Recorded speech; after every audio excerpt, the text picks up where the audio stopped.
Assalamualaikum warahmatullahi wabarakatuh. Waalaikumsalam warahmatullahi wabarakatuh. Alhamdulillahi rabbil alamin. Wassalatu wassalamu ala ashrafil mursalin. Nabiyyina wa maulana Muhammadin wa ala alihi wa sahbihi ajma'in. Wa ashhadu an la ilaha illallah wahdahu la syarikalah. Wa ashhadu anna Muhammadan abduhu wa rasuluh. Sallallahu alaihi wa ala alihi wa sahbihi. Wa man tabi'ahum bi ihsanin ila yaumiddin. Alhamdulillah, puji syukur kita haturkan kehadirat Allah Subhanahu wa taala. Di kesempatan siang hari ini kembali kita melanjutkan kajian rutin yang diselenggarakan oleh Majelis Ta'lim Qalbun Salim. Dan insyaallah kita akan mengangkat sebuah tema aktivitas haram yang dianggap biasa. Sebenarnya tema semacam ini pernah kita bedah dalam sebuah kajian bedah buku yang ditulis oleh Syekh Muhammad bin Shalih Al-Munajjid hafizahullah. Beliau menulis sebuah buku yang berisi kumpulan dosa-dosa yang diremehkan oleh masyarakat, yang diremehkan oleh manusia.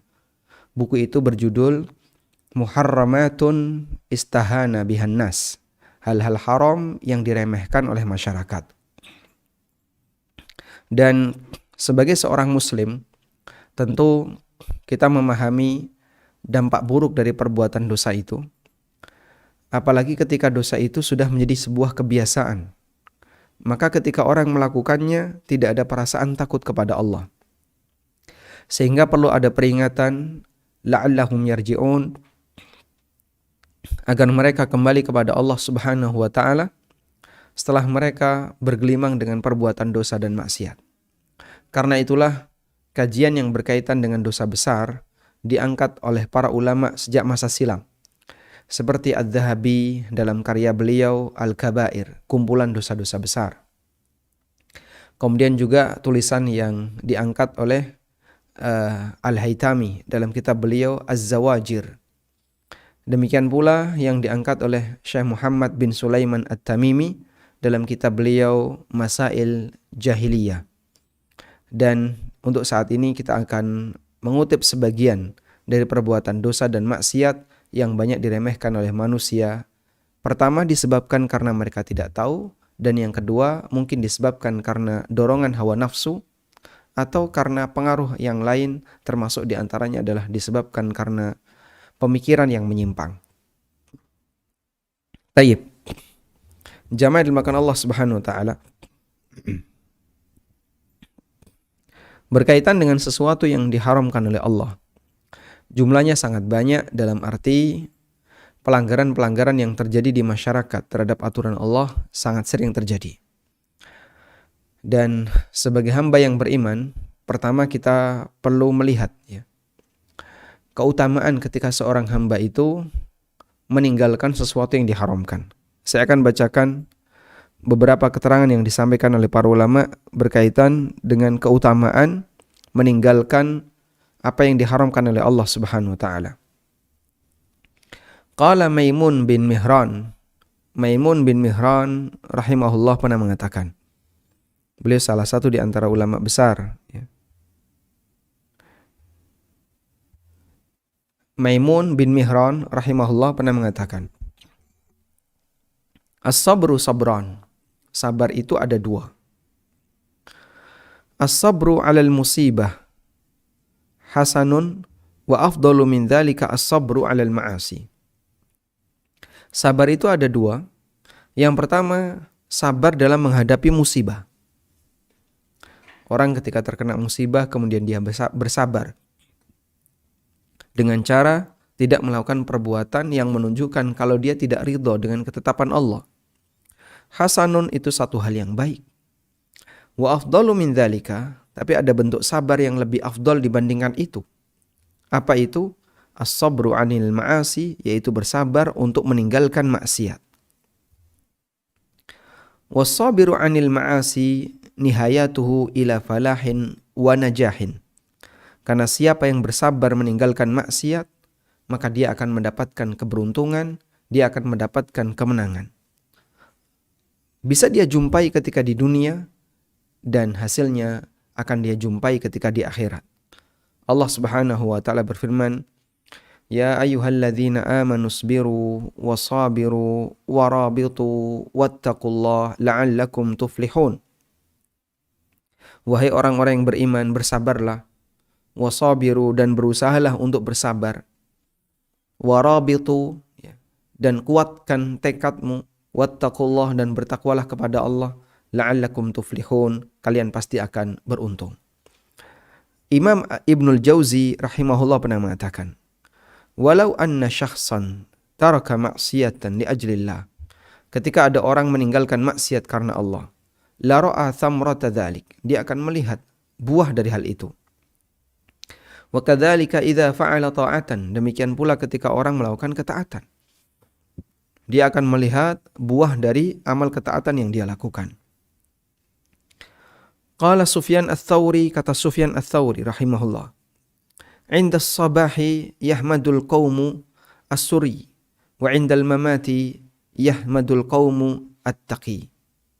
Inda as-sabahi yuhmadul qaumu as-suri, wa 'indal mamati yuhmadul qaumu at-taqi. Ketika pagi, maka orang yang dia melakukan ketaatan kepada Allah akan dipuji, dan ketika kematian akan dipuji al-qaum yang at-taqi, yang bertakwa kepada Allah, yang dia berusaha untuk meninggalkan maksiat.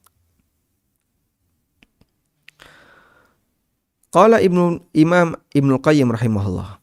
Ibnu Qayyim rahimahullah mengatakan, dzukira lis-sabri 'anil ma'siyah sababaini wa faidatain. Dikatakan bahwasanya orang yang bersabar meninggalkan maksiat itu ada dua sebab dan ada dua manfaat. Sebabnya kenapa orang bisa meninggalkan maksiat? Yang pertama adalah al-khaufu min luhuqil wa'id. Karena rasa takut. Sebabnya adalah rasa takut dia akan mendapatkan ancaman disebabkan karena maksiatnya. Sebab kenapa orang itu takut maksiat adalah dia akan mendapatkan ancaman terhadap maksiat yang dia kerjakan.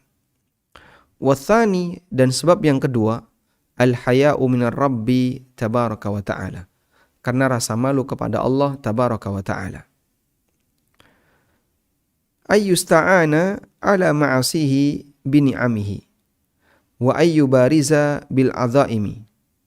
Dan untuk bisa mendapatkan ini, agar terbangun rasa takut pada diri seorang hamba terhadap ancaman Allah, dan dia punya rasa malu kepada Allah, adalah ayyusta'ana ala ma'asihi bini'amihi, agar dia mengingat nikmat-nikmat Allah sehingga dia bisa meninggalkan maksiat Allah. Allah banyak memberikan nikmat kepada kita. Tidakkah kamu malu ketika Allah banyak memberikan nikmat kepadamu lalu kamu durhaka di hadapannya? Wa ayyubariza bil adzaim, dan dia malu untuk kemudian melakukan perbuatan dosa besar terang-terangan atau melakukan perbuatan maksiat di hadapan Allah Subhanahu wa taala. Wa ammal faidatan, adapun manfaat yang bisa didapatkan dari perbuatan maksiat, yang pertama adalah al-ibqa' alal iman, bisa mempertahankan iman, wal hadar minal haram, dan selalu hati-hati dari sesuatu yang haram. Baik, itu keterangan yang disampaikan oleh Ibnu Qayyim rahimahullah berkaitan dengan orang yang meninggalkan maksiat. Selanjutnya, jamaah yang dimuliakan Allah Subhanahu wa taala, ketika manusia ingin meninggalkan maksiat, maka dia harus tahu apa saja yang harus dia tinggalkan. Sebab orang ketika tidak tahu bagian mana yang merupakan dosa besar, bisa jadi dia terjerumus ke dalam perbuatan dosa besar itu, sementara dia tidak sadar. Maka di sini kami sampaikan bahwa tahap awal, ya, dalam meninggalkan maksiat,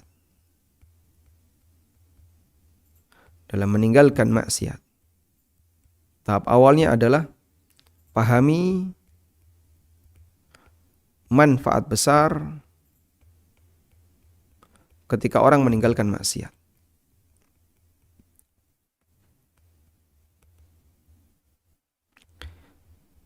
Yang kedua adalah pahami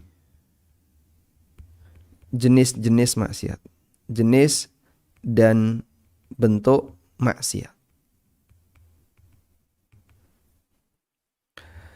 Selanjutnya kita akan memahami yang kedua. Tadi kita sudah membacakan beberapa keterangan para ulama berkaitan dengan manfaat besar ketika orang meninggalkan maksiat. Berikutnya kita akan memahami jenis dan bentuk maksiat. Perbuatan maksiat secara umum bisa kita bagi sesuai dengan hierarkinya. Yang pertama adalah maksiat kekufuran, yang bisa menyebabkan pelakunya keluar dari Islam.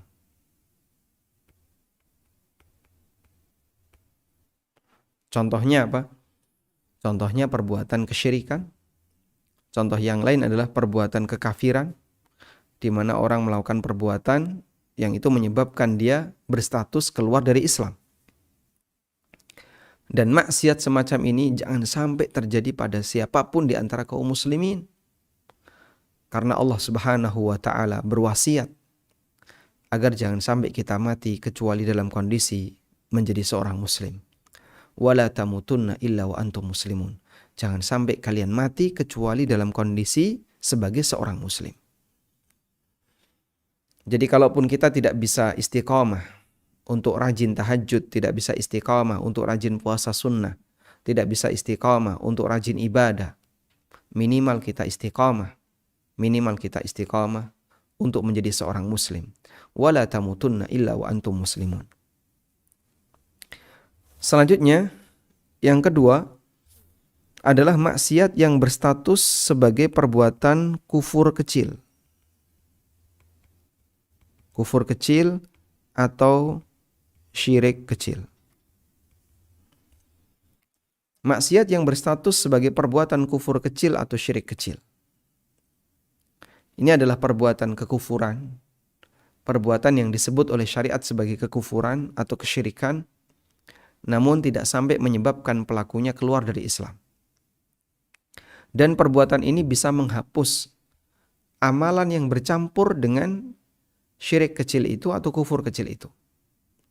Misalnya orang yang beramal diiringi dengan riya, atau ketika orang itu beramal diiringi dengan sum'ah, atau beramal namun diiringi dengan mencari perhatian kepada selain Allah, dan seterusnya. Maka ini adalah kufur kecil atau syirik kecil. Berikutnya adalah perbuatan dosa besar. Perbuatan dosa besar. Ini adalah perbuatan dosa yang nilainya di bawah kekufuran dan kesyirikan. Namun dia perbuatan yang keji, yang dalam Al-Quran sering disebut dengan al-fahishah. Al-fahishah. Allah Subhanahu wa ta'ala mengharamkan al-fahishah ma zahara minha wa ma batan, baik yang nampak maupun yang tersembunyi. Dan itulah yang dimaksud dengan dosa besar, baik dilakukan terang-terangan maupun dilakukan secara diam-diam. Selanjutnya adalah yang keempat, dosa kecil. Perbuatan dosa kecil atau yang disebut dengan al-lamam atau as-saghair.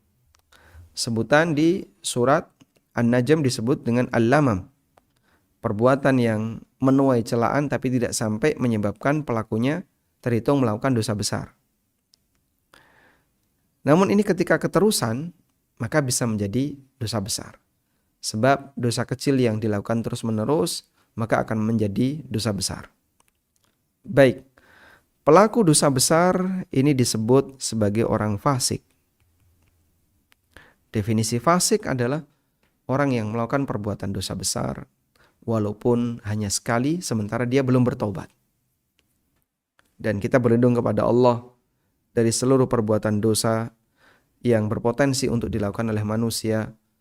Wallahu waliyut taufik, dan dialah zat yang memberikan taufik kepada seluruh hambanya. Tayyib. Selanjutnya, perbuatan maksiat dilihat dari sasaran. Dilihat dari sasarannya.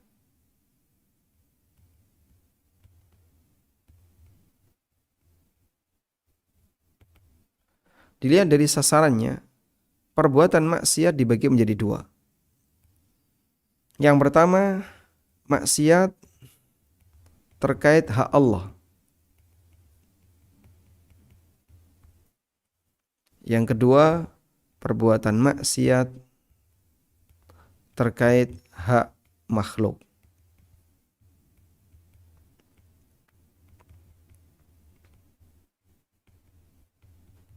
Baik. Dan secara konsekuensi, orang yang berbuat maksiat terkait hak makhluk, maka dia harus minta kerelaan kepada yang bersangkutan. Jika yang bersangkutan tidak ridha, maka orang ini akan ditagih di akhirat. Waliyadzubillah. Ada sebuah kaidah yang disampaikan oleh Ibnu Abbas radhiyallahu anhu. La kabirata wala saghirata ma'al israr.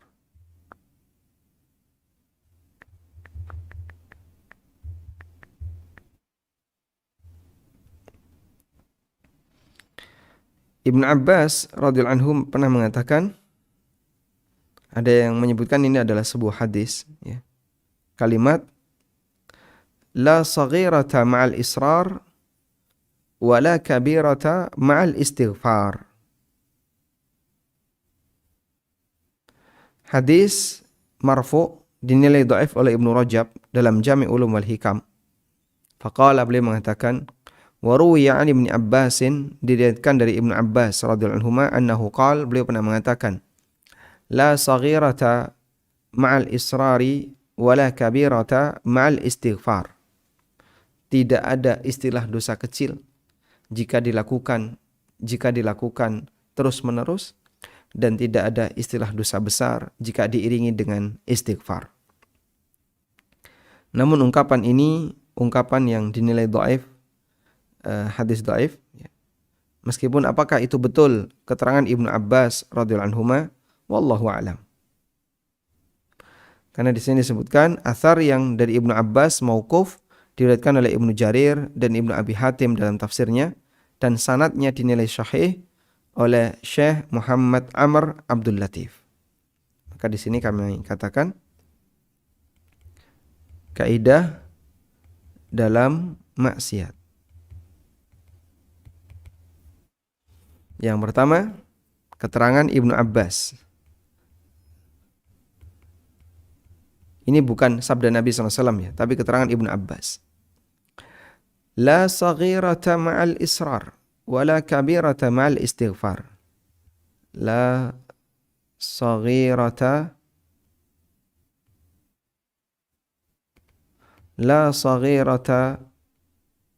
ma'al israr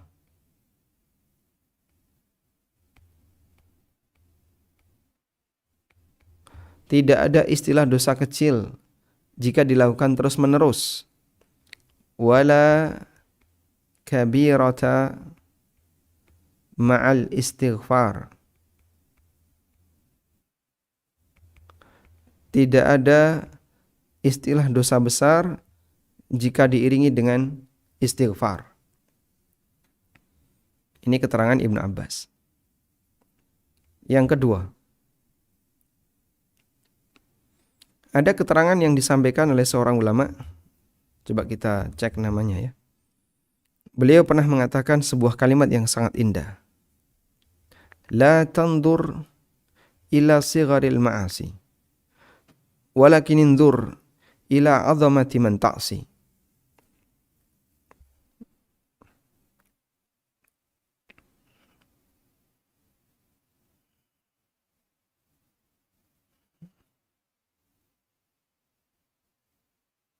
La tandur ila sigharil ma'asi walakin indur ila azamati man ta'si.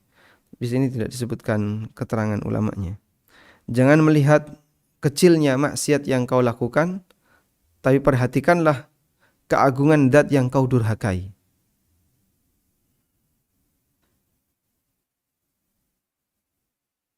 Bilal bin Sa'ad.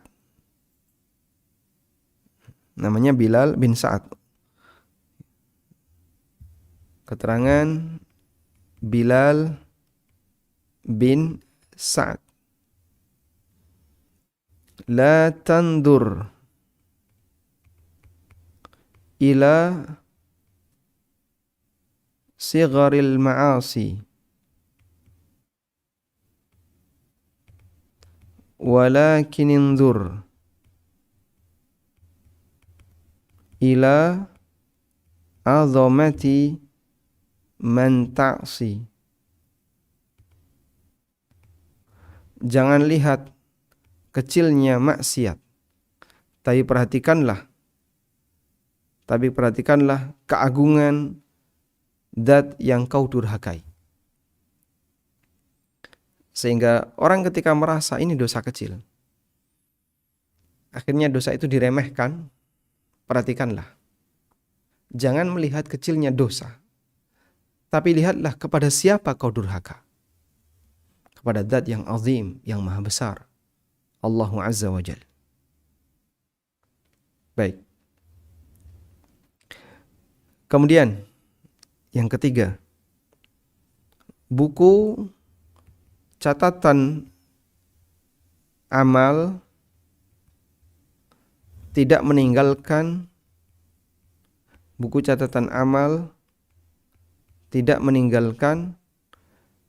yang besar maupun yang kecil. Sehingga semua dicatat oleh Allah Subhanahu wa taala. Sebagaimana yang Allah firmankan dalam Al-Qur'an di surat Al-Kahfi. "Wa ma li hadzal kitabi la yughadiru shaghiratan wala kabiratan illa ahsaha." Kitab apakah ini? Wa wudi'al kitab, lalu diletakkanlah Alkitab, yaitu kitab catatan amal. Fataral mujrimin, maka engkau melihat orang-orang yang al-mujrimin, yang rajin berbuat dosa, terutama para pelaku kekufuran dan kesyirikan. Fataral mujrimin, maka engkau akan melihat orang-orang yang banyak berbuat dosa. Musyfiqina mimma fihi, mereka ketakutan untuk melihat apa yang ada dalam isi kitab itu. Wa yaqulun, dan mereka mengatakan, ya wailatana, mali hadzal kitab, wah ini kitab apa ini? La yughadiru saghiratan wala kabiratan illa ahsaha. Tidak ada yang besar maupun yang kecil kecuali semuanya tercatat. Wa wajadu ma'amilu hadira, dan mereka menjumpai apa yang mereka kerjakan itu hadir di hadapannya. Wala yadhlimu rabbuka ahada, dan Rabbmu tidak akan mendolimi siapapun. Ada di surat Al-Kahfi ayat 49.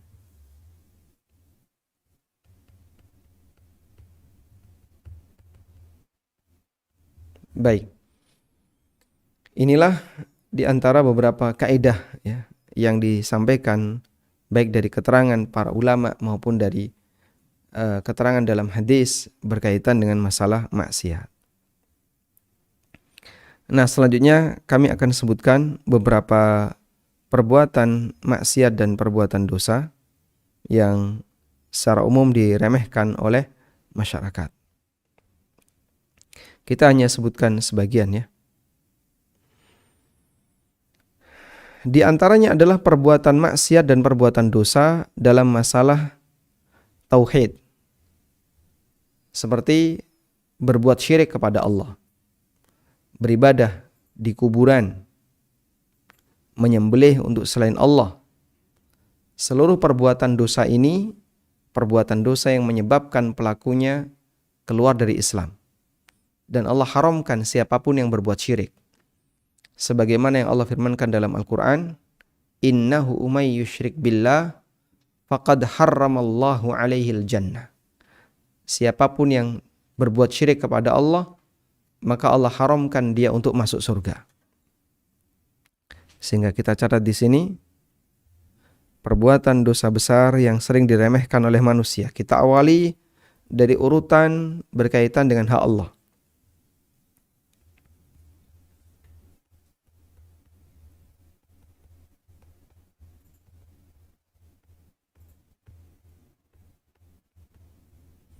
Yang pertama apa? Berbuat syirik.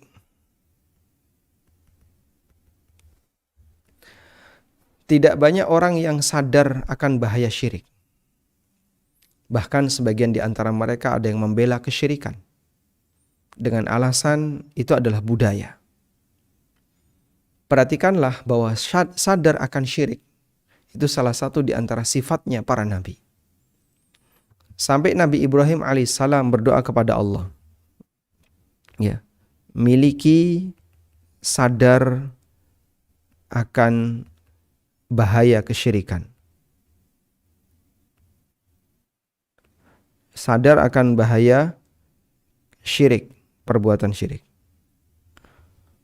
Orang yang punya kesadaran akan bahaya perbuatan syirik, maka dia akan memberikan kewaspadaan yang maksimal terhadap perbuatan kesyirikan. Jangan sampai itu terjadi pada dirinya.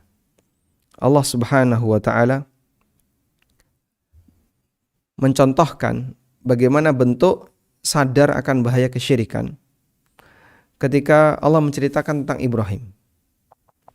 Allah berfirman dalam Al-Quran menceritakan tentang Ibrahim, wajnubni wa baniya an na'budal asnam, dan jauhkanlah diriku dan anak keturunanku agar jangan sampai mereka menyembah berhala. Ada di surat Ibrahim ayat 35. Wa idh qala Ibrahimu rabbi ja'al hadzal balada amina wajnubni wa baniya an na'budal asnam. Ingatlah ketika Ibrahim berdoa, Rabbi ja'al hadzal balada amina. Ya Allah, jadikanlah negeri ini negeri yang aman. Wajnubni, dan jauhkanlah aku, wa baniya, dan anak turunku, an na'budal asnam, agar kita tidak menyembah berhala. Ada seorang ulama yang mengatakan, faman ya'manul bala ba'da khalilir rahman. Pada waktu ulama ini membaca ayat ini, ayat yang tadi kita baca, doanya Ibrahim, beliau itu menangis. Lalu beliau mengatakan, faman ya'manul bala ba'da khalilir rahman. Siapakah orang yang bisa menjamin dirinya aman dari perbuatan kesyirikan setelah dia membaca doanya Ibrahim Khalilur Rahman yang memohon kepada Allah perlindungan dari kesyirikan? Ya. Coba Anda mengukur ya, tingkat doa yang kita baca sehari-hari. Pernah enggak kita itu berdoa kepada Allah, ya Allah, jauhkanlah aku jangan sampai nyembah berhala. Ya Allah, lindungi aku dari penyembahan berhala. Pernah kita berdoa kayak gitu? Mungkin jarang di antara kita yang berdoa seperti itu. Dan bahkan gak pernah kita mengucapkan doa seperti itu. Karena isi doa kita itu lebih banyak diwarnai dengan keinginan-keinginan duniawi. Minta utangnya dilunasi, lancar rezeki, lancar jodoh, lancar. Lebih banyak berjejal dengan keinginan duniawi. Makanya doa itu mewakili obsesi. Sehingga kalau ada orang yang ingin tahu obsesi dirinya, lihatlah apa yang menjadi rutinitas doanya. Itulah yang menjadi harapan besarnya. Karena ketika orang itu punya iman kepada Tuhan, maka dia akan meminta kepada Tuhannya untuk mewujudkan apa yang menjadi keinginan besarnya dan obsesinya. Sehingga ketika seorang itu berdoa kepada Allah, doa itu yang mewakili obsesi dan keinginannya. Sekarang Anda bisa lihat Ibrahim alaihissalam berdoa kepada Allah memohon agar dijauhkan dari apa Pak? Penyembahan berhala. Berarti menunjukkan rasa takut dia kepada perbuatan kesyirikan itu sangat besar. Sampai dia memohon kepada Allah, wajnubni wa baniya an na'budal asnam. Jauhkanlah aku dan keturunanku jangan sampai menyembah berhala. Baik. Dan ketika kita sadar akan kesyirikan, maka kita seharusnya berdoa kepada Allah memohon perlindungan jangan sampai melakukan perbuatan kesyirikan itu. Selanjutnya, perbuatan berikutnya yang itu termasuk di antara perbuatan dosa besar yang diremehkan Nah, di sini untuk perbuatan kesyirikan, ya, ragamnya ada banyak. Di antaranya adalah berkurban untuk selain Allah. Kalau di Jawa, praktek yang dilakukan misalnya sajen, ya, sedekah bumi atau sedekah laut atau dengan nama yang lainnya. Lalu mereka melabuh kepala sapi atau kepala kerbau atau yang lainnya, atau menanam sebagai bentuk berkurban untuk selain Allah Ta'ala. Praktek seperti ini termasuk syirik besar yang bisa menyebabkan pelakunya tidak berhak dapat surga, ya, karena Allah tegaskan, wa may yusyrik billah faqad harramallahu alaihil jannah. Siapa yang menyekutukan Allah, maka Allah haramkan baginya untuk masuk surga. Kemudian contoh yang lain adalah kalau di buku Muharramat itu disebutkan di antaranya adzabhu li ghairillah, menyembelih untuk selain Allah, beribadah kepada kuburan, menyembah kuburan, dan seterusnya. Kita bisa lihat di sini saya tuliskan bernadar untuk selain Allah. Karena nadar termasuk ibadah, berarti ketika dia beribadah untuk selain Allah, berarti dia berbuat kesyirikan. Tayyib. Kemudian contoh yang lain adalah meyakini ada manusia yang mengetahui hal gaib. Meyakini bahwa ada manusia yang mengetahui hal gaib. Padahal hal gaib itu murni hanya milik Allah. Allah tegaskan dalam Al-Quran, qul la ya'lamu man fis samawati wal ardil ghaiba illallah. Katakanlah wahai Muhammad, di langit dan di bumi ini tidak ada yang mengetahui hal yang gaib kecuali Allah. Coba kita carikan ayatnya. Allah berfirman,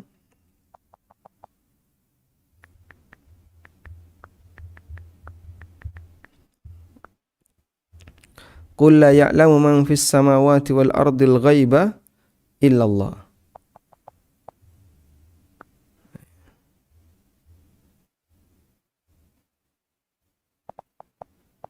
Baik.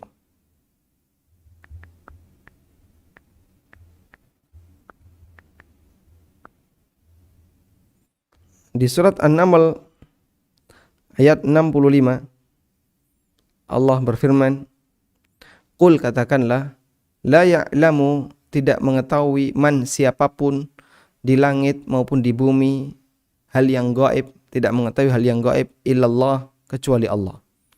Wa ma yash'uruna ayyana yub'atsun. Sehingga tidak ada satupun malaikat yang tahu hal yang gaib.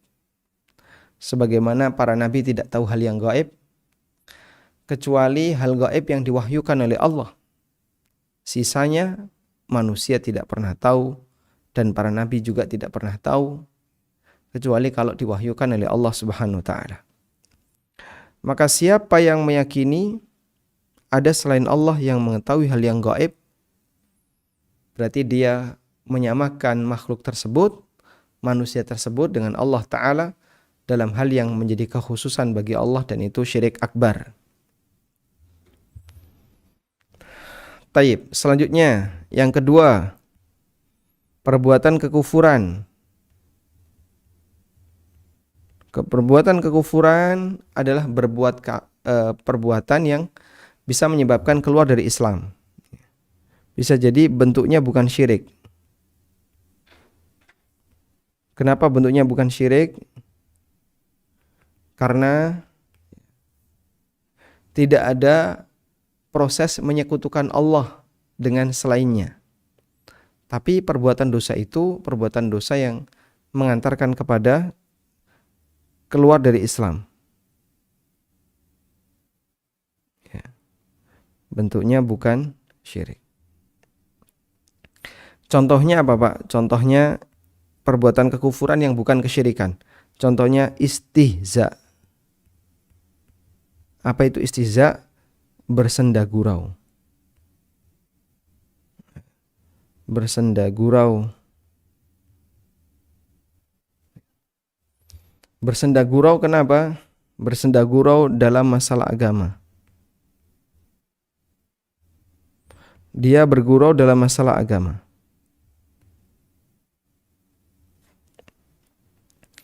Dan bergurau dalam masalah agama, ancamannya adalah keluar dari Islam.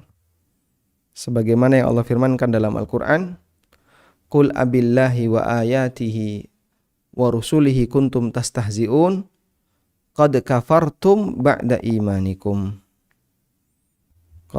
Kalimatnya, qad kafartum ba'da imanikum. La ta'tadiru qad kafartum ba'da imanikum. Jadi ini ceritanya, ayat ini turun berkaitan dengan keberadaan orang munafik yang mereka bersenda gurau, mengolok-olok Nabi SAW dan para sahabatnya yang saleh. Lalu senda gurau itu dilaporkan kepada Rasulullah SAW. Kemudian orang munafik itu pun mengejar yang lapor tadi, sampai menghadap Nabi SAW. Ya Rasulullah, saya cuma bercanda, tidak serius, maka jangan diambil hati. Allah turunkan ayatnya, wala in sa'altahum. Dan kalau engkau bertanya kepada mereka, la yaqulunna, maka mereka akan menjawab, innama kunna nakhudu wa nal'ab. Kami itu bersenda gurau, kami hanya main-main. Qul, maka jawablah, abillahi wa ayatihi wa rasulihi kuntum tastahzi'un. Maka jawablah, apakah kalian akan bermain-main bersenda gurau dengan Allah, ayat-ayatnya dan Rasulnya? Kalau mau guyonan, mau bercanda, jangan bawa-bawa agama. La ta'tadhiru, enggak usah cari-cari alasan. La ta'tadhiru, jangan cari-cari alasan. Qad kafartum, sungguh kalian telah kafir, ba'da imanikum, setelah kalian beriman. Sungguh kalian telah kafir setelah sebelumnya kalian beriman. Dan ini di tempat kita termasuk di antara perbuatan kekufuran yang paling merajalela, apalagi ketika orang-orang liberal begitu dominan dalam memberikan pengaruh terhadap media, sehingga orang seolah-olah merasa istihza kepada Allah itu temannya banyak. Tapi ini berbahaya. Misalnya bentuk istihza kepada Allah? Ya, ada orang mencela Nabi SAW, menghina Rasulullah SAW, menyebut Nabi SAW sebagai rembes, ya, tahu rembes, belen, ya, umbele, ngeleler kemana-mana, ingus, ya. Menyebut Nabi SAW sebagai orang A, sebagai orang B, termasuk menyebut beliau dengan pedofilia, melakukan hubungan dengan anak di bawah umur. Itu istihza kepada Rasulullah SAW, menghina Nabi SAW, atau bersenda gurau tapi dengan menggunakan atas nama Nabi atau dengan objek syiar agama Islam. Hukumnya apa? Bisa menyebabkan kekufuran. Baik. Dan ini termasuk di antara perbuatan yang paling banyak di masyarakat. Maka kita ingatkan, kalaupun mau guyon, mau bercanda, jangan bawa-bawa agama. Sehingga hati-hati. Memuliakan sesuatu harus menghargai sesuatu itu, dan bukti penghargaan itu adalah kita tidak akan guyon dan bersenda gurau dengan sasaran syiar yang kita hormati, Rasulullah SAW, ajaran agama Islam, dan seterusnya. Baik.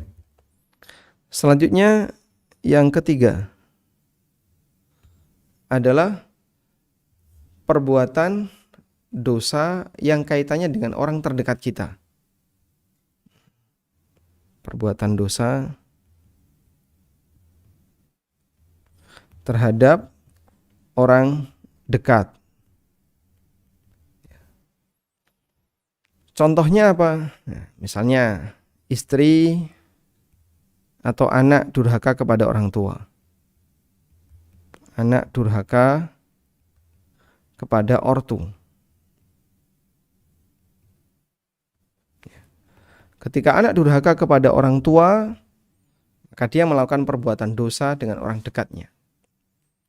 Dan salah satu di antara ancaman orang durhaka kepada orang tua, uququl walidain, adalah azabnya akan disegerakan oleh Allah ketika azabnya kemungkinan besar akan disegerakan oleh Allah ketika di dunia.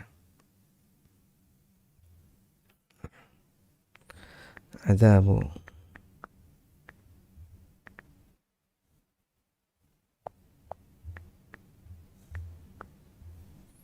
Siksaan bagi orang yang melakukan perbuatan uququl walidain,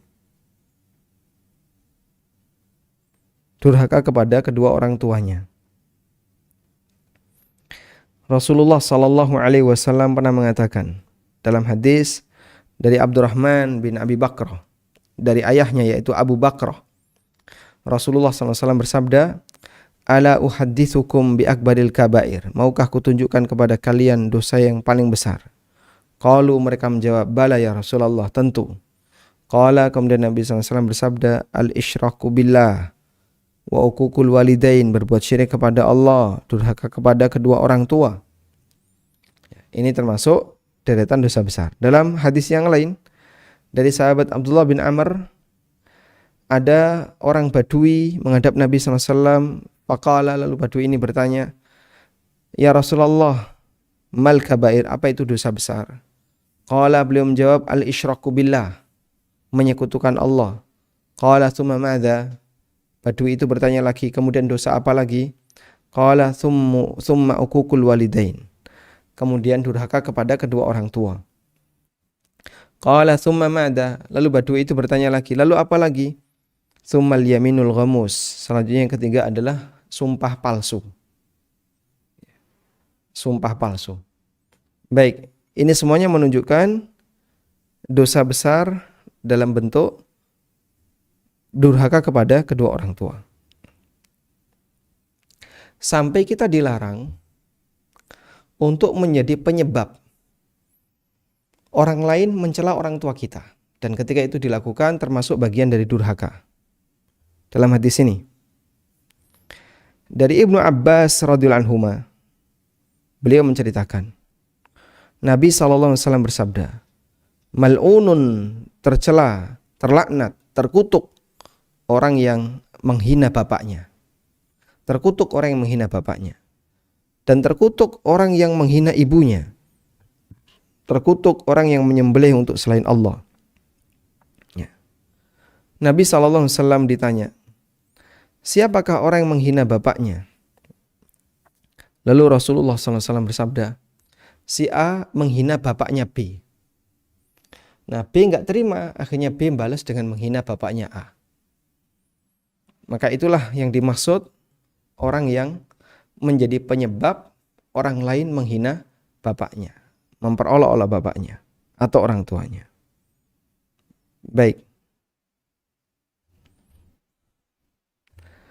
Selanjutnya, contoh yang lain adalah istri durhaka kepada suaminya. Istri yang durhaka kepada suami. Dan ini termasuk di antara dosa besar. Karena istri yang durhaka kepada suami terkadang dilaknat oleh malaikat dalam posisi tertentu. Sebagaimana disebutkan dalam hadis yang sahih, Rasulullah SAW pernah bersabda, "La'anatha."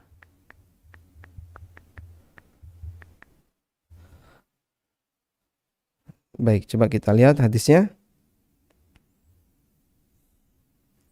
Dalam hadis dari Abu Hurairah radhiyallahu anhu yang diriwayatkan oleh Bukhari dan yang lainnya, Rasulullah SAW bersabda, "Idza da'a ar-rajulu imra'atah," apabila seorang lelaki, seorang suami mengajak istrinya ila firashihi, ke ranjang, fa'abat, namun istrinya ini menolak, fabata ghadbana 'alaiha, sampai akhirnya suaminya itu marah kepada istrinya.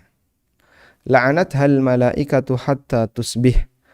Maka wanita sang istri tadi akan dilaknat oleh malaikat sampai subuh. Hadis riwayat Bukhari dan Muslim. Masya Allah. Sehingga bahaya besar bagi istri yang durhaka kepada suaminya. Dan mungkin banyak di antara kita yang menganggap itu adalah hal yang remeh. Sehingga kadang ada istri yang menyebabkan suaminya marah padahal dalam posisi suaminya ini di posisi yang benar. Tayyib. Selanjutnya, perbuatan haram berikutnya adalah, kalau di sini disebutkan tentang beberapa dosa kecil, ada tiarah, ada bersumpah kepada selain Allah, ini tiarah, bersumpah kepada selain Allah. Kemudian ada duduk bersama kaum munafik dan orang-orang fasik, lalu akrab dengan mereka.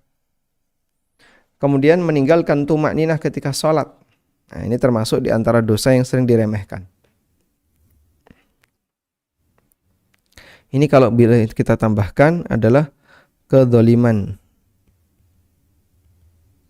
Ya, kedzaliman kepala, kedzaliman atasan kepada bawahan. Kedzaliman atasan kepada bawahan. Contoh, kedzaliman suami kepada istri, kedzaliman orang tua kepada anak, dan seterusnya. Sehingga atasan kepada bawahan di sini misalnya suami zalim kepada istri.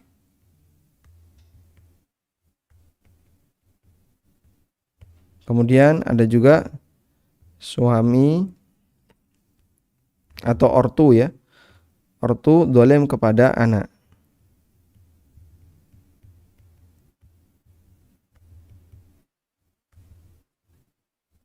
Baik. Ini bentuk kedzaliman atasan kepada bawahan. Dan yang namanya kedzaliman, az-zulmu dzulumatun yaumil qiyamah. Kedzaliman adalah kegelapan kelak di hari kiamat. Lalu yang keempat, perbuatan syirik kecil. Yang keempat adalah perbuatan syirik kecil. Perbuatan syirik kecil yang keempat ini diantaranya adalah riya. Lalu di sini disebutkan contoh yang lain adalah at-tiyarah, bersumpah kepada dengan menyebut selain Allah. Riya, kemudian tiyarah. Ya. Yaitu punya keyakinan sial karena benda tertentu. Lalu bersumpah dengan menyebut selain Allah. Contohnya apa? Bersumpah dengan menyebut selain nama Allah. Contohnya, demi nenek moyang, demi bapakku, demi kakekku, demi, itu bersumpah bersumpah dengan menyebut nama selain Allah.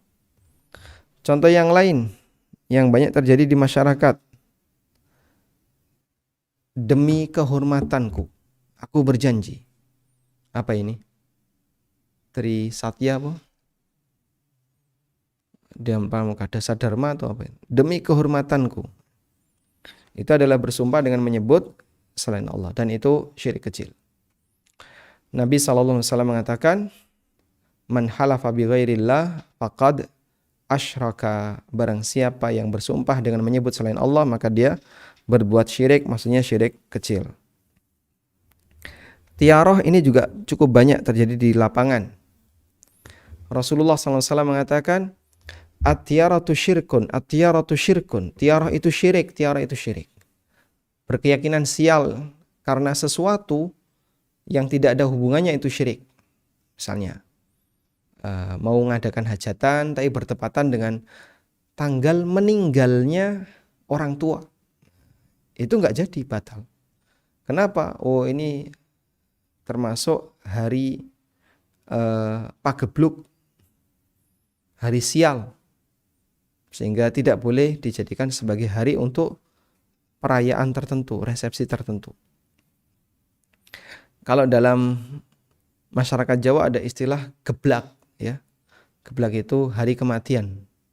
Selasa Kliwon, ya, Rebo Pahing, Kemis Pon, nah, itu namanya geblak. Kalau ada 35 orang yang meninggal dalam waktu yang berbeda-beda, maka berarti semuanya jadi geblak. Jika 35 orang itu adalah semua orang penting bagi dirinya. Misalnya Simbah meninggal Selasa Kliwon atau Sabtu Legi, maka tidak boleh ngadain acara di Sabtu Legi. Karena itu hari sial, disebut dengan hari geblak. Dan itu semuanya adalah tiarah. Nah, selanjutnya, di antara yang sering dilakukan adalah tidak tumak nina dan mendahului imam dalam sholat. Yang kelima, tidak tumak nina. Tidak tumak nina. Terus apalagi satunya? Berikutnya adalah mendahului imam. Mendahului imam. Dan mendahului imam. Ini berkaitan dengan masalah sholat. Ya. Mendahului imam dosa besar. Kenapa dosa besar? Karena diancam oleh Nabi SAW. Hendaknya orang yang suka mendahului imam menghentikan kebiasaan buruknya.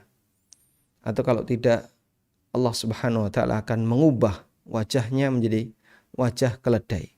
Ya. Itu bahaya mendahului imam.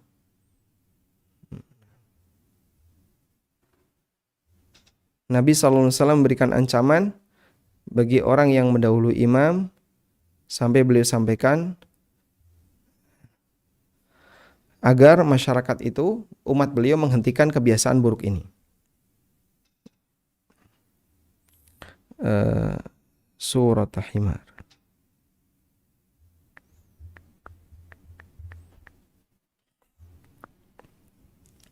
Musabaqatul imam.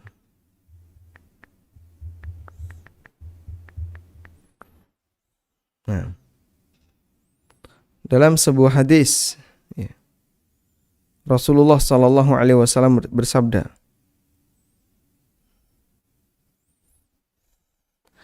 "Ama yakhsha alladhi yarfa'u ra'sahu qabla al-imam." Hadis muttafaqun alaih. Hendaknya orang yang mengangkat kepalanya sebelum imam, dia takut ayyuhawwilallahu ra'sahu ra'sa himar. Allah akan ganti kepalanya seperti kepala keledai. Au yaj'alu suratahu surata himar. Atau Allah jadikan mukanya seperti muka keledai. Nah, adanya ancaman ini menunjukkan kalau itu adalah perbuatan dosa besar. Tidak tumak nina juga dosa besar.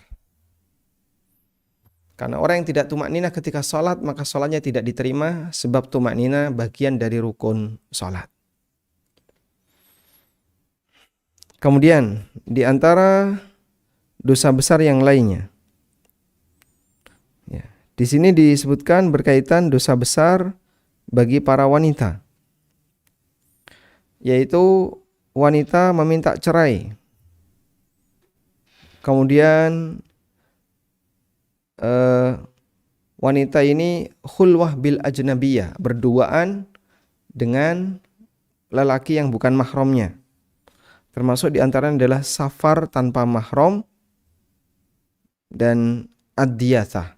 Maka saya sebutkan beberapa saja. Yang keenam, dosa terkait syahwat. Dosa terkait syahwat lawan jenis. Baik. Dosa terkait syahwat lawan jenis. Di antaranya apa, Pak? Ya, di antaranya di sini tadi disebutkan, misalnya melakukan zina, liwat, homo atau lesbi, kemudian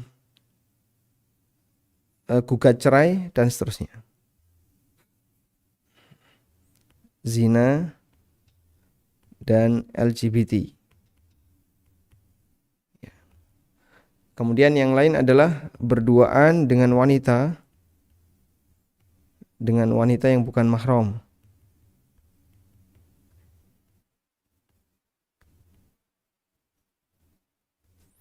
Berduaan dengan wanita yang bukan mahram. Nabi SAW mengatakan, la yakhluwanna ahadukum bimra'atin illa wa ma'aha dzu mahramin. Jangan sampai kalian berduaan dengan wanita yang bukan mahram kecuali kalau ditemani dengan mahramnya. Lalu safar wanita tanpa mahram. Ini juga sangat sering ya. Wanita melakukan safar tanpa mahram. Padahal Nabi SAW menyebut tidak halal wanita safar tanpa mahram. La yahillu limra'atin.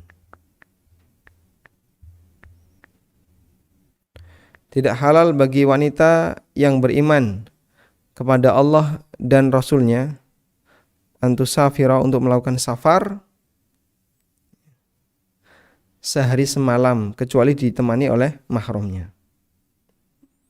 Jadi sampai dikaitkan dengan iman kepada Allah dan hari akhir. Tidak halal bagi wanita yang beriman kepada Allah dan hari akhir untuk melakukan safar sejarak perjalanan siang malam laisa ma'a khurmah sementara dia tidak membawa mahram. Ya. Hadis riwayat Bukhari. Maka dalam hadis ini Nabi SAW menyebut tidak halal. Berarti perempuan ketika melakukannya hukumnya tidak diperbolehkan. Dan pelanggaran seperti ini cukup banyak.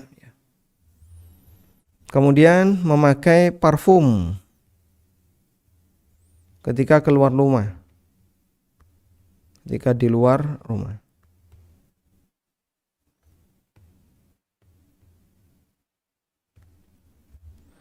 Terutama pada saat dia mau jalan-jalan dan seterusnya.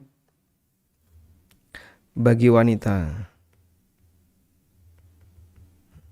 Nabi SAW pernah menyebutkan ya tentang ancaman itu. Ayyuma imra'atin ista'tarat fa'lam anha zaniyah.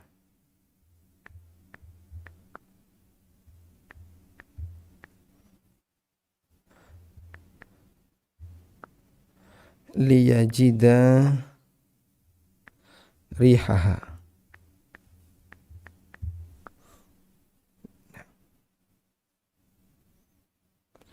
Nabi SAW mengatakan ayyuma imra'atin ista'tarat famarrat ala qaumin liyajidu min rihiha fahiya zaniyah. Wanita siapapun yang memakai minyak wangi lalu dia lewat di kerumunan lelaki agar baunya bisa tercium oleh mereka, fahiya zaniyatun, maka itu adalah wanita bezina. Wa kullu ainin zaniyah. Ini hadis dari Abu Musa al-Asy'ari radhiyallahu anhu dan statusnya hadis yang sahih diriwayatkan oleh An-Nasa'i dan yang lainnya. Ya. Maka ada orang yang dia berzina tanpa sadar. Ya. Wanita pakai parfum ketika keluar rumah dengan maksud biar bisa dicium parfumnya oleh orang lain. Baik. Kemudian Nabi SAW juga menyebutkan ad-diyasa. Apa itu diyasa? Ad-diyasa artinya tidak punya rasa cemburu. Diyasa. Tidak memiliki rasa cemburu.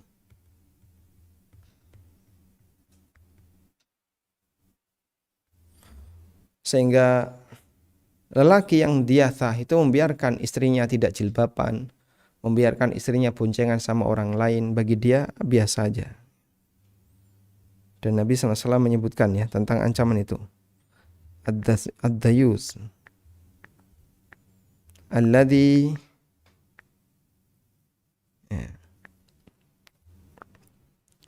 Ad-dayuth alladhi yukirru fi ahli al-khubtha.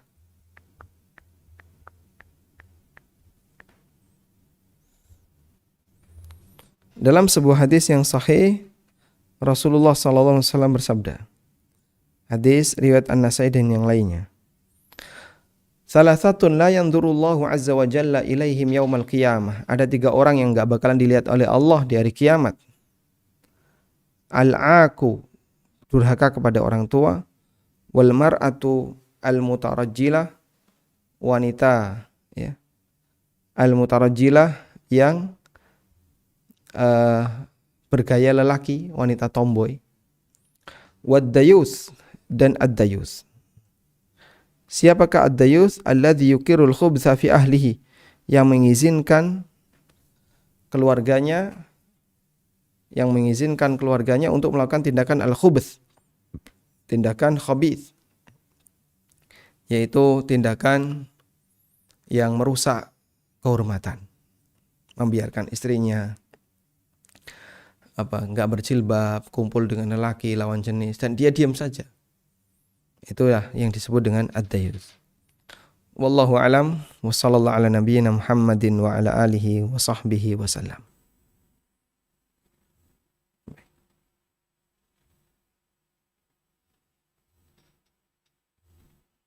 Coba di Alhamdulillahirrabbilalamin. Ada beberapa pertanyaan yang masuk. Izin bertanya. Sebentar, mohon izin sebentar. Oh ya, maaf.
Baik. Alhamdulillahirrabbilalamin. Izin bertanya. Apakah kalau safar wajib seperti haji dan umroh boleh tanpa mahram? Kemudian bila seorang wanita bekerja keluar rumah dan diizinkan oleh suami, apakah termasuk dosa besar juga? Untuk safar wajib, safar haji, dan safar umroh yang pertama, umroh wajib, haji yang pertama adalah haji wajib. Maka safar seperti ini, menurut pendapat yang lebih rajih, diperbolehkan bagi wanita untuk berangkat tanpa mahram. Menurut pendapat yang lebih kuat, dan ini adalah pendapat mazhab Syafi'iyah. Namun untuk selain safar wajib, seperti safar untuk aktivitas kerja, karena itu sifatnya hal yang mubah, atau safar untuk aktivitas yang sifatnya mubah lainnya, maka safar seperti ini karena dia bukan safar wajib, maka pada asalnya wanita terlarang untuk melakukan safar tanpa mahram. Bagaimana kalau sudah diizinkan oleh suaminya? Ini hukum Allah. Dan seharusnya suaminya tidak mengizinkannya karena ini pelanggaran istri kepada hukum Allah. Dan izin suami tidak mempengaruhi hukum Allah. Karena itu dalam posisi ini, kalau suami mengizinkan, berarti seharusnya suami menyediakan mahram. Misalnya kakaknya istri, atau adiknya istri atau siapa, atau dia sendiri yang menemani. Agar ketika keluar kota tetap ada yang menemani dan tidak sendirian. Nabi SAW menyebut la yahillu, tidak halal bagi wanita yang beriman kepada Allah dan hari akhir. Artinya diingatkan, kalau kalian beriman kepada Allah, cinta Allah, dan beriman kepada hari akhir, artinya meyakini kalau nanti akan ada hisab, maka jangan sampai wanita itu safar tanpa mahram, karena nanti akan dipertanggungjawabkan di akhirat. Wallahu a'lam.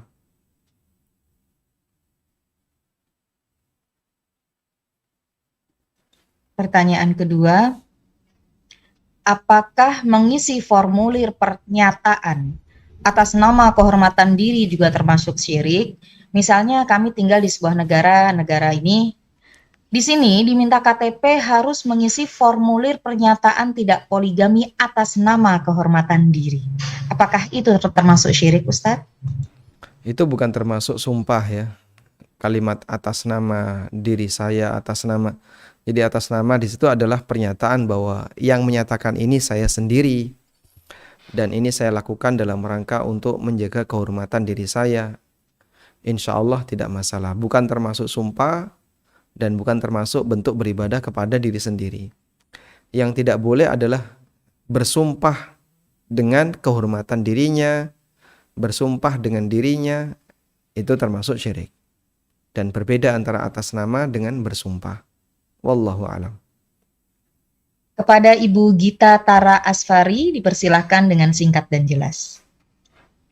Ya, terima kasih. Assalamualaikum warahmatullahi wabarakatuh, Ustadz. Waalaikumsalam warahmatullahi wabarakatuh.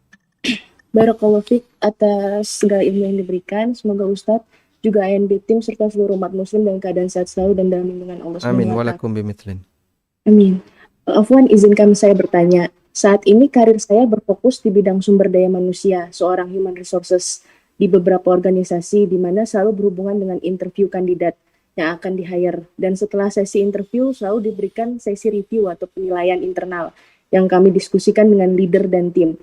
Yang ingin saya tanyakan, apakah hal ini termasuk ghibah karena membicarakan orang yang tidak ada, baik kekurangan dan kelebihannya. Jazakallah khair, Ustaz. Barakallahu fiik. Ghibah tidak semuanya dilarang. Ada ghibah yang diperbolehkan. Imam Nawawi rahimahullah di Riyadhus Shalihin ketika membahas tentang ghibah, beliau menyebutkan ada 6 pengecualian yang diperbolehkan dalam ghibah. Dan salah satunya adalah memberikan penilaian ketika ada maslahat besar untuk pihak tertentu. Dan itu pernah dilakukan oleh Nabi SAW. Tersebutlah seorang wanita, kalau tidak salah namanya Fatimah bintu Umais. Fatimah ini diceraikan oleh suaminya. Cerai 3. Lalu beliau menjalani masa iddah di luar rumah suaminya. Kemudian Nabi SAW berpesan kepada suaminya, kalau kamu sudah selesai masa iddah, fa'akhbirini, tolong info kepadaku, sampaikan kepadaku kalau masa iddahnya sudah selesai. Ternyata setelah masa iddahnya selesai, wanita ini sudah dilamar oleh 2 orang. Yang pertama Muawiyah bin Abi Sufyan, yang kedua Abu Jaham. Maka Nabi SAW ketika mendatangi Fatimah menanyakan tentang masa iddahnya, dan Fatimah melaporkan sudah selesai, ternyata sudah ada 2 lelaki yang melamar. Kemudian Nabi SAW memberikan nasihat. Amma Abu Jaham fala yada'u yadah. Abu Jaham fala yada'u asahu. Abu Jaham itu gak pernah meletakkan tongkatnya. Kalau Abu Jaham itu lelaki yang gak pernah meletakkan tongkatnya. Dan makna tidak pernah meletakkan tongkatnya itu konotasinya negatif. Karena ada 2 makna. Pertama, terlalu sering safar. Nanti kalau kamu jadi istrinya, ditinggal-tinggal terus kamu ini. Dia gak pernah meletakkan tongkatnya, terlalu sering safar. Yang kedua, Makna yang kedua adalah dia sering mukul istrinya. Kalau kamu nikah sama Abu Jaham, nanti kamu sering dipukul. Ini makna Abu Jaham tidak pernah meletakkan tongkatnya. Kemudian lelaki yang kedua adalah Muawiyah. Nabi SAW mengatakan, amma Muawiyah fasu'lukun la mala lahu. Muawiyah itu orang miskin, gak punya harta. Tazawwaji Usama. Sebaiknya kau nikahi Usama.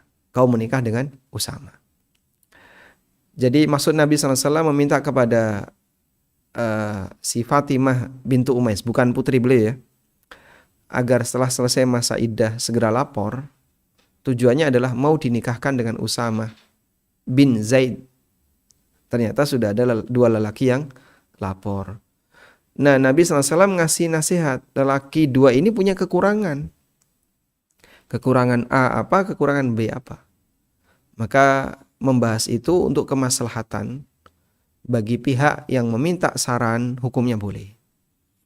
Oleh karena itu, apabila Anda di bagian di Human Resources, di HRD, kemudian Anda harus melakukan assessment terhadap karyawan atau siapapun yang akan bergabung, menyebutkan sisi baik dan buruknya, menimbang itu insya Allah bukan termasuk ghibah yang terlarang. Wallahu a'lam.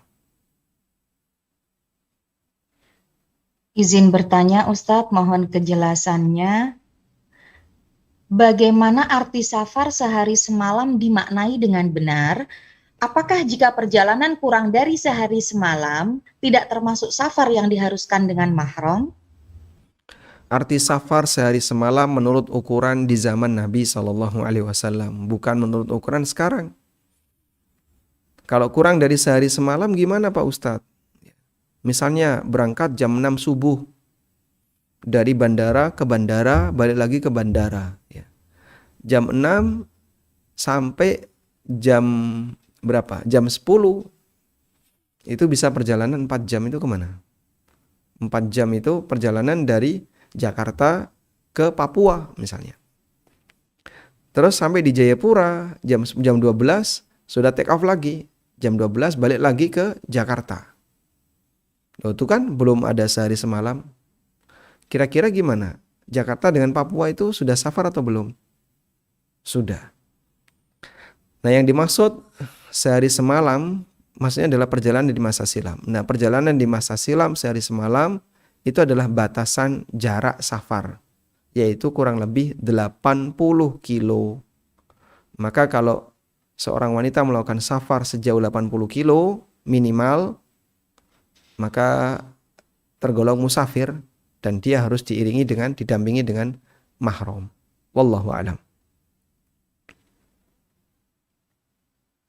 Lanjutan pertanyaannya, jika misalnya kita ada kerja di luar kota tetapi kita dengan teman wanita kita atau dengan satu tim, bagaimana Ustadz? Ya, wanita itu tidak bisa jadi mahram bagi wanita yang lain. Sehingga mahrammu siapa? Ibu ini, ibu ini, ibu ini. Sejak kapan wanita jadi mahram bagi wanita yang lain? Yang namanya mahram itu lelaki. Ya memang terus terang ya, bahas masalah safar wanita ini di zaman sekarang itu Masya Allah ya. Pertanyaannya jadi banyak. Pertanyaan jadi banyak itu kenapa? Karena kasusnya banyak. Dan karena kasusnya banyak, syubhatnya juga banyak. Kata ustadz itu, kata tokoh itu, nah itu jadi syubhat. Padahal kalau kita baca hadisnya, kalimat hadisnya sih kayaknya tidak sulit untuk dipahami dan tidak perlu takwil terlalu jauh. Karena kalimat Nabi SAW, la yahillu limra'atin an tusafir. Tidak halal bagi wanita yang beriman kepada Allah dan hari akhir untuk melakukan safar sehari semalam illa ma'a dhi mahramin 'alaiha, kecuali dia didampingi oleh mahramnya. Yang menarik di sini, ini hadisnya dari Abu Hurairah riwayat Bukhari. Nabi SAW menyebut la yahillu, enggak halal. Dan boleh kaitkan dengan iman kepada Allah dan hari akhir. Tidak halal bagi wanita yang beriman kepada Allah dan hari akhir. Ya. Ungkapannya kayak gitu. Kira-kira apa yang bisa Anda simpulkan? Beriman kepada Allah dan hari akhir. Kenapa digandengkan iman kepada Allah dan hari akhir? Iman kepada Allah bukti kecintaan dia kepada Allah. Dan keyakinan dia bahwasanya ini adalah perintah Allah. Kepada hari akhir, bukti bahwasanya dia meyakini nanti akan ada hisab di hari akhir. Kalaupun di dunia dia tidak punya pengaruh apapun misalnya, tapi saya baik-baik saja, tidak ada apa-apa. Itu ketika di dunia. Cuman masalahnya kan hidup tidak sekali. Dan disebutlah yahillu, tidak halal, sehingga ini menanamkan sebuah prinsip kepada kita semua bahwa praktek ini adalah pelanggaran yang tidak halal. Untuk melakukan safar sejarak sehari semalam 80 kilo kecuali ditemani mahram. Baik. Jadi kalau hadis ini jika kita baca secara makna tekstual itu tidak mengandung kemungkinan-kemungkinan yang lain secara makna tekstual. Maka kembali kepada tingkat wanita ini bertakwa kepada Allah. Pelanggaran lelaki itu berada di pandangan matanya. Pelanggaran perempuan terjadi pada semangat dia untuk memamerkan dirinya. Sehingga klop. Lelaki pengen bisa melihat wanita yang bukan mahram. Sedangkan wanita pengen dilihat oleh lelaki yang bukan mahram. Klop. Ya. Maka Islam memberikan barier, ya, memberikan tabir, memberikan batasan jangan sampai itu terjadi, sehingga lelaki dikasih peringatan dengan serius untuk urusan syahwat itu hindari sejauh mungkin. Sedangkan perempuan dikasih peringatan hindari keluar rumah.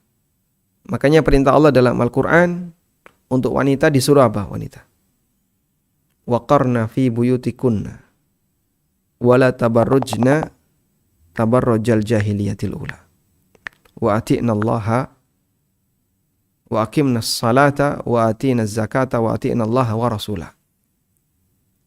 Di surat An-Nur ayat 33, Al-Ahzab ayat 33, Al-Ahzab ayat 33, Allah berfirman, waqarna fi buyutikunna wala tabarrajna tabarrujal jahiliyatil ula.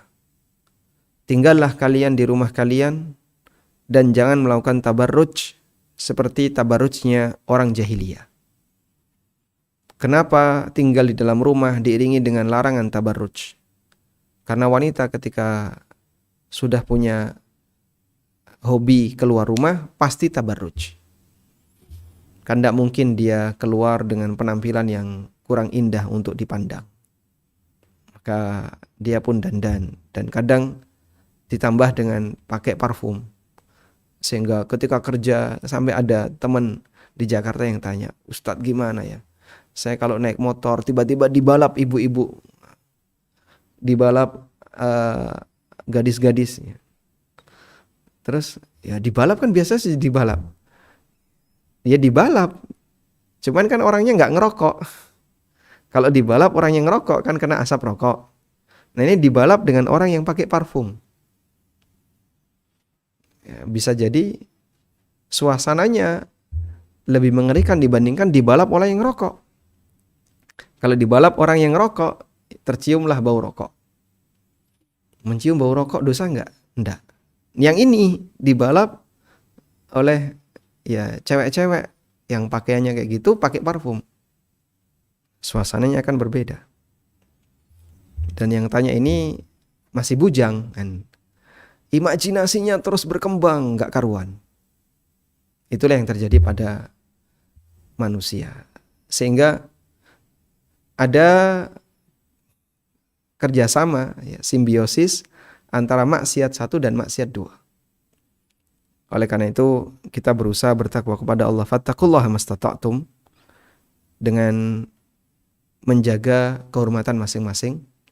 Sehingga lelaki menjaga kehormatan dengan berusaha menjaga pandangan, dan wanita menjaga kehormatan dengan berusaha simpanlah diri Anda baik-baik.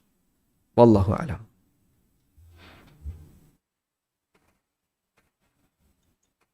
Benar, Ustadznya jadi panjang nih. Apakah ada batas usia? Apakah ada batasan usia wanita safar didampingi mahram? Justru semakin tua makin bahaya kan ya. Makin bahaya dalam arti dia butuh pendamping untuk melayani dia, karena dia semakin lemah. Kalau dari sisi nilai kelemahan, kalau dari sisi nilai mengundang syahwat, ya, memang semakin tua tentu saja tidak semenarik ketika masih muda. Tapi dalam hadis tadi tidak ada batasan antara yang masih muda maupun yang sudah tua. Karena itu pada asalnya sama saja antara yang tua dan yang muda. Meskipun yang muda lebih kuat dari sisi efek samping di dunia syahwat. Makanya pendampingan untuk yang masih muda adalah untuk perlindungan dirinya. Di jalan resiko besar. Di jalan akan ada peluang banyak hal. Kalau sekarang mungkin ya suasananya barangkali lebih aman. Ketika manusia menggunakan moda transportasi yang umumnya lewat terminal, kadang ada ibu-ibu yang pingsan sendirian. Yang nolong siapa, Pak? Supir truk atau supir itu ya. Dibawa kemana? Mungkin nggak dibawa ke rumah sakit. Dan ada sebagian orang yang cerita ke saya, di terminal ini pernah ada kejadian kayak gitu. Ya, penumpang yang lain mungkin peduli amat. Ngapain saya nolong? Karena saya juga punya kepentingan. Akhirnya yang nolong yang kayak gitu. Dalam posisi ketika petugas belum banyak. Oleh karena itulah pada asalnya seperti ini sama antara yang muda maupun yang tua. Wallahu a'lam. Kepada Ibu Mortiara Sediadi, silakan. Assalamualaikum Pak Ustadz. Waalaikumsalam warahmatullahi. Saya mau menyambung mengenai safar wajib yang tadi Bapak Ustadz katakan, kalau safar wajib umroh untuk umroh dan haji yang pertama itu boleh tanpa mahram. Bagaimana dengan padahal itu kan syarat untuk haji dan umroh itu ada syarat utama atau rukunnya harus dengan mahram. Sedangkan dengan peraturan baru pemerintah Saudi sekarang, kalau pemerintah Saudi membolehkan membuka peluang untuk wanita masuk ke Saudi Arabia atau untuk haji dan umroh tanpa mahram. Bagaimana Ustadz? Padahal mahram itu untuk haji dan umroh itu adalah syarat utama. Saya lupa syarat utama ataukah rukun untuk melakukan safar untuk haji dan umroh. Bagaimana Ustadz? Ibu dapat dari mana syarat utama haji dan umroh? Harus ada mahram. Sebelum saya sudah waktu dulu sebelum haji, kalau kita pergi haji kan syarat utama itu kan harus dengan mahram seorang wanita. Baik, bukan syarat utama haji dan umroh, tapi syarat utama safar ya. Mungkin yang lebih tepat. Nah, baik. Jadi memang dulu pemerintah Saudi menetapkan ada surat mahram bagi wanita yang mau melakukan haji maupun umroh. Dan kebijakan itu sudah dihapus. Namun andaikan kebijakan itu ada, yaitu perlu dipenuhi sebagai kebijakan administratif. Tapi akhirnya pihak travel malah justru menjadikan kebijakan itu sebagai tambahan dosa. Tambahan dosanya gimana, Pak? Surat mahram palsu. Iya, betul. Ya, itu banyak sekali dulu pelanggaran kayak gitu. Sehingga ini dianggap mahram ini jadi mahram ini, jadi mahram ini. Makanya saya sampai pernah, ya ini pikiran pribadi ya, semakin banyak syarat yang ditetapkan oleh pemerintah baik Indonesia maupun Saudi, semakin banyak maksiat bagi orang yang mau melakukan perjalanan haji dan umroh. ketika vaksin meningitis diwajibkan, dusta itu banyak sekali. Dusta, sogok itu banyak sekali. Yaitu mungkin jadi, ini online ya, mungkin teman-teman juga ikut nonton. Ya. Dusta itu banyak sekali. Dusta, sogok, Masya Allah. Begitu itu dihapuskan, satu peluang dosa hilang. Ketika surat mahram itu ada, peluang dosanya besar. Dulu ada biometrik, ya. Biometrik diwajibkan, itu dosanya juga ada. Pokoknya semakin banyak syarat, semakin banyak dosa. Makanya saya di ANB Channel ada beberapa penawaran. Kenapa ANB tidak membuka travel umroh? Mohon maaf, secara pribadi saya melihat bisnis ini pelanggarannya banyak. Dari sisi dusta di kanan, dusta di kiri, sogok dan seterusnya. Ya itu baru memandang dari satu sudut pandang aja ya. Mungkin teman-teman yang lain juga punya cara pandang yang berbeda. Sehingga sampai sekarang saya belum tertarik untuk itu. Ya meskipun diminta untuk jadi pembimbing di beberapa travel yang lain. Jadi dengan melihat kenyataan itu, saya memandang kok pahit banget ya untuk dapat. Memang untung berapa sih dalam sebuah perjalanan umroh? Sementara untuk satu orang kadang satu misalnya kemarin ini nggak vaksin, akhirnya karena nggak vaksin gimana, nembak, nggak vaksin corona ya, terus belum vaksin kartu kuning nggak bisa, nembak lagi, surat mahram nggak ada, nembak lagi, mau berapa kali tembakan ini? Dan itu semua adalah dusta, bertumpuk dusta untuk Ya, sebuah. bukan syarat dengan mahram itu memang ketentuan dari Allah sama Rasul itu bukannya begitu. Nah itulah ketentuan safar ya, yang lebih tepat syarat wanita safar harus mahram, dan itu disebutkan dalam hadis tadi, la yahillu, tidak halal. Baik, tapi kenapa haji dan umroh yang wajib itu dikecualikan? Ya, itu mengacu kepada riwayat Aisyah di mana beliau pernah melakukan safar ma'rufqah bersama rombongan wanita yang aman dalam posisi safar yang sifatnya wajib. Nah, itu dipahami untuk safar wajib. Maka kalau selain safar wajib, ya jangan ngambil rukhsah itu. Jadi safar wajib ini terhitung rukhsah khusus untuk safar wajib. Kalau yang selain safar wajib, jangan mengambil rukhsah. Sehingga tidak melebar. Kalau dengan itu yang Rasulullah pernah di seorang sahabat mau perang lalu dia mengatakan tapi istri saya minta mau haji atau umroh, saya lupa itu ya. Lalu terus Rasulullah bilang ya sudah temani istrimu, tidak usah ikut perang. Nah itu bagaimana Pak?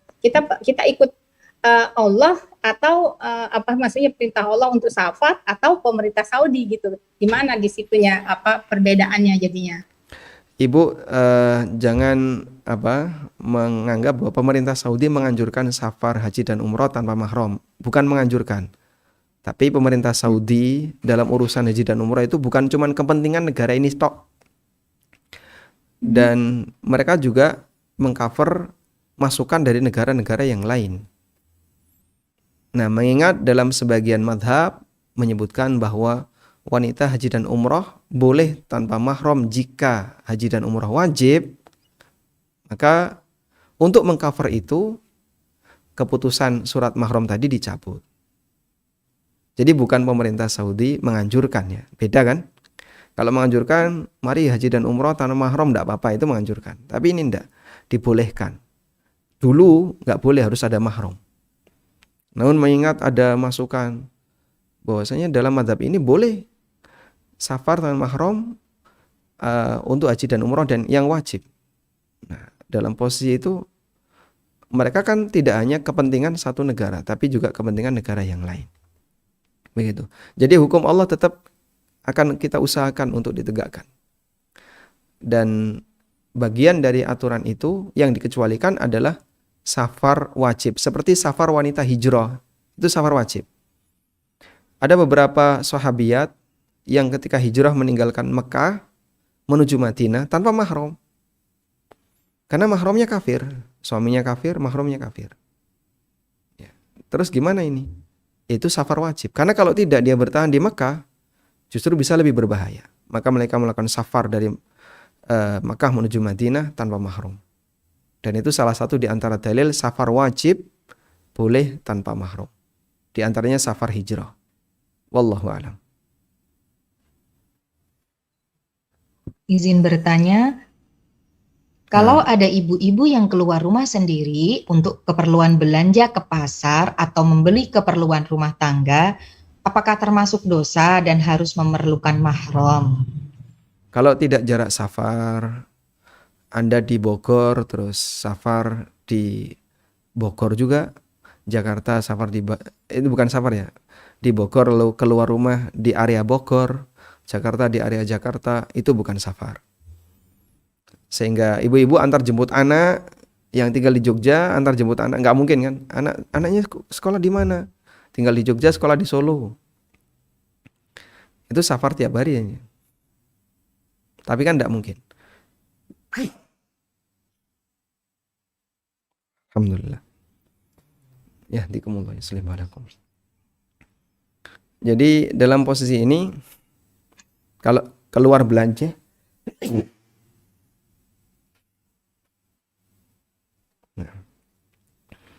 kalau keluar hanya untuk belanja dekat, ya, tidak sampai jarak safar, tidak perlu ditemani mahram. Wallahu alam. Tayyib, kita cukupkan sampai di sini.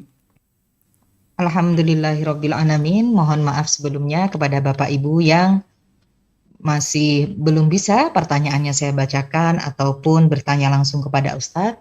Alhamdulillahirabbil alamin. Berakhir pula kajian kita pada siang hari ini. Bapak dan Ibu semua silahkan bergabung dengan grup WhatsApp Majelis Ta'lim Qalbun Salim untuk mendapatkan jadwal-jadwal kajian selanjutnya. Marilah sama-sama kita tutup kajian kita pada siang hari ini dengan pembacaan doa yang akan dipimpin oleh Ustadz. Kepada Ustadz persilahkan. Kita mohon kepada Allah, semoga Allah memberikan kita keteguhan untuk selalu istiqamah di atas iman. Allahumma inna nas'alukal huda wat tuqa wal afafa wal ghina. Allahumma inna nas'alukas sadad. Wa sallallahu ala nabiyyina Muhammadin wa ala alihi wa sahbihi wa sallam wa akhiru da'wana alhamdulillahi rabbil alamin. Subhanakallahumma wa bihamdika asyhadu an la ilaha illa anta astaghfiruka wa atubu ilaik. Wassalamualaikum warahmatullahi wabarakatuh.